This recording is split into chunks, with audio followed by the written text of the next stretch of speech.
Hello everyone, আসসালামু আলাইকুম। কেমন আছেন আপনারা সবাই? আলহামদুলিল্লাহ, আমি অনেক ভালো আছি। Welcome back to my cooking channel.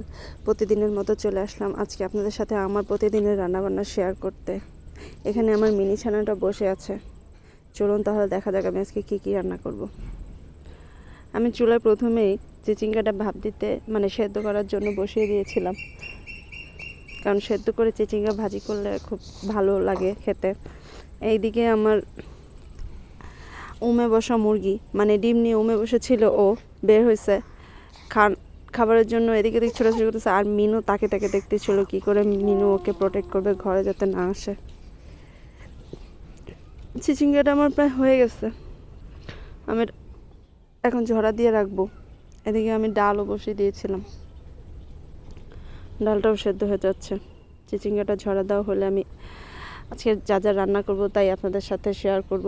আজকে আমি রান্না করব লইট্টা শুটকি দিয়ে, ঢেঁড়স আলু দিয়ে একটা তরকারি। দেখেন সেই গাছটা, যেটা আমার মেয়ে বাবা এনে রেখেছিল, এটা শিকড় গজাবে, পানির মধ্যে রেখে দিয়েছে।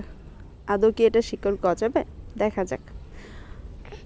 এখন আমি রান্না করব লইট্টা শুটকি দিয়ে, ঢেঁড়স আলু দিয়ে একটা মজাদার তরকারি। কেন জানি শুটকি রান্না করলে আমার খুবই ভালো লাগে ভাত দিয়ে খেতে। শুটকির পরিমাণ অল্প থাকে, আমি একটু সবজি দিয়ে রান্না করছি, নইলে আমি শুধু ভুনাই করতাম। যেহেতু শুটকির পরিমাণ অল্প ছিল, আমি শুটকিটাকে ভেজে হলুদ মরিচ গুঁড়ো দিয়ে সুন্দর করে কষিয়ে নিয়ে এর মধ্যে ধুয়ে রাখা ঢেঁড়স আলু দিয়ে দিব। ঢেঁড়স আলু দিয়ে সুন্দর করে কষিয়ে নেব।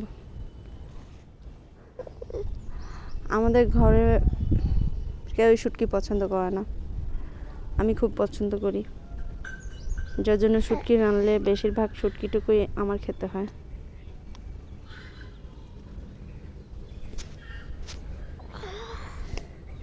এদিকে ডালও হয়ে গেছে, ডালটা ঘুটনি দিয়ে ঘুটেও নিয়েছি। মাঝে মধ্যে মনে হয় যখন জামাই বাইরে গেলে এদিক ওদিক তাকায়, তখন এই ডাল ঘুটার মতো ঘুটনি দিয়ে তার চোখ দুটো ঘুটে উঠে ফেলে। কিন্তু এটা স্বপ্নই থেকে যায়, কখনো বাস্তব হয়ে ওঠে না। যদি হতো তাহলে ঘরের জামাই ঘরেই থাকতো, বাইরে আর যেত না।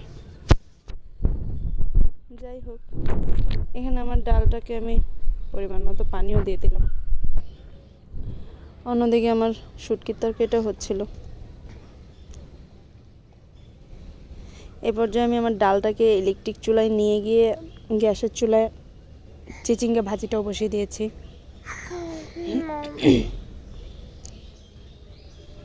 দেখেন, চিচিঙ্গাটা আমি সেদ্ধ করে ঝরা দিয়ে রেখেছিলাম, সেটাই এখন দিয়ে দিলাম।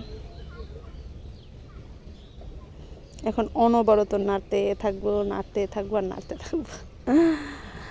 এদিকে 5টা ডিম সেদ্ধ করে ছিলে নিয়েছি। ওই যে বললাম,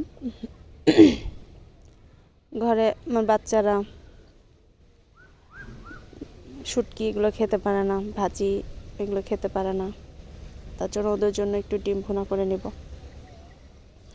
আমরাও খাবো। এদিকে আমার শুটকির তরকারিটা প্রায় অনেকটাই হয়ে গেছে। এখন সামান্য পরিমাণ পানি দিয়ে ঢাকনা দিয়ে রাখবো, যেহেতু এটা একদম ভাজা ভাজা করে ফেলবো, বেশি পানি রাখবো না। দেখেন, এদিকে মুরগি আইসা আমাকে ডাকতেছে, খাবার দাও খাবার দাও। গ্রামের পরিবেশটা একটা সুন্দর একটা পরিবেশ, যেখানে মুরগি, কবুতর, বিড়াল, গাছপাতা, ঘাস, সুন্দর একটা বাতাস, বাসা থেকে বের হলে দেখা যাবে যে গাছের ফল, খুব ভালো লাগে আমাদের এইখানটা। আমরা অনেকগুলো সবজির গাছ লাগিয়েছিলাম, বৃষ্টির কারণে সবগুলো সবজির গাছ নষ্ট হয়ে গেছে। যাই হোক, এদিকে আমার ডালটা আমি বাগার দিয়ে ফেললাম।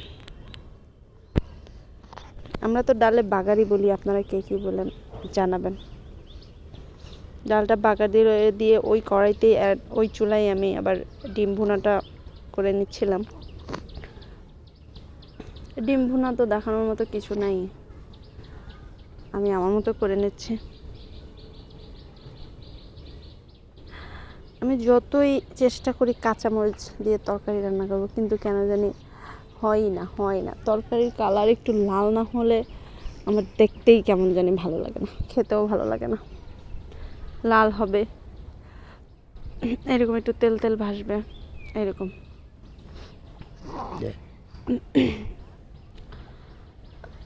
আমার বাচ্চারা আবার ঝাল খেতে পারে না, কিন্তু ওদেরকে ঝাল খাওয়ানোর অভ্যাস করছি, এই জন্য সব তরকারিতে এখন ঝালটা বেশি দিই।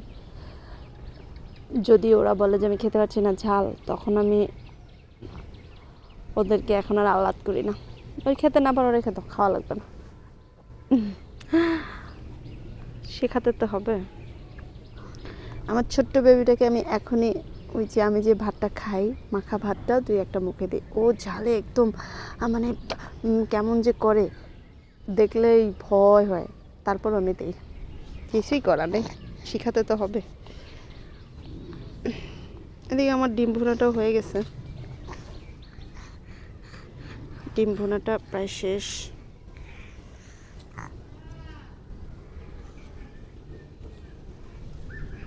দুপুরে খাওয়ার সময় বাসায় তেমন কেউ থাকে না, আমি, আমার শাশুড়ি, আমার মেজো মেয়েটা, আমরা দুপুরে খাই, বাকিরা সবাই রাত্রে খায়।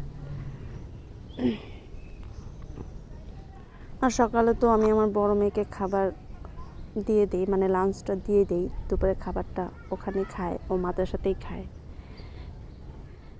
আর সে আসার সময় আসে, তখন সে এসে একটু নাস্তা করে দিলে ওগুলো খায়।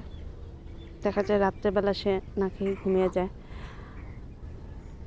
আর যেহেতু আমাদের এখানে পল্লী বিদ্যুৎ, লোডশেডিংয়ের অনেকটা প্রবলেম হয়,